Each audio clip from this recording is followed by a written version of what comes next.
अस्सलाम वालेकुम दोस्तों, मैं हूं हसनैन और आप देख रहे हैं टेक्निकल हसनैन यूट्यूब चैनल। आज की वीडियो में मैं आपको बताऊंगा कि आप उर्दू कीबोर्ड में अपनी बैकग्राउंड जो पिक्चर है वो कैसे लगा सकते हैं। तो अगर आप मेरे चैनल पर नए आए तो मेरे चैनल को सब्सक्राइब कर दें और साथ ही बेल आइकन को प्रेस कर दें। तो सबसे पहले आपने एक उर्दू कीबोर्ड को प्ले स्टोर से इंस्टॉल कर लेना है। ये जो है मेरे पास है, इसको मैं ओपन करता हूँ।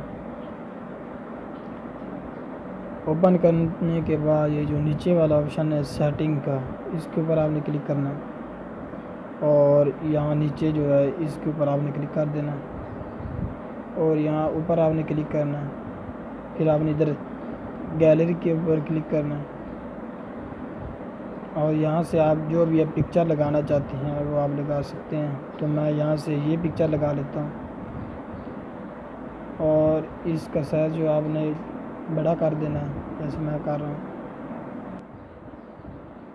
और यहाँ जो नीचे वाला ऑप्शन है इसके ऊपर आपने क्लिक करना है। आपको मैं अभी दिखा देता हूँ, यहाँ पे मैं आपको दिखा सकता हूँ। देखिए बैकग्राउंड के पीछे मैंने आपको पिक्चर लगा के दिखाई है। अगर आप और कलर कोई लगाना चाहते हैं तो वो भी लगा सकते हैं। यहाँ ये जो ऑप्शन लगा हुआ है इसके ऊपर आप जितनी बार क्लिक करेंगे ऑप्शन आते जाते रहेंगे। जो आप लगाना चाहते हैं वो आप लगा सकते हैं। तो अगर आपको मेरी वीडियो अच्छी लगी है तो मेरे चैनल को सब्सक्राइब कर दें और साथ ही बेल आइकॉन को प्रेस कर दें।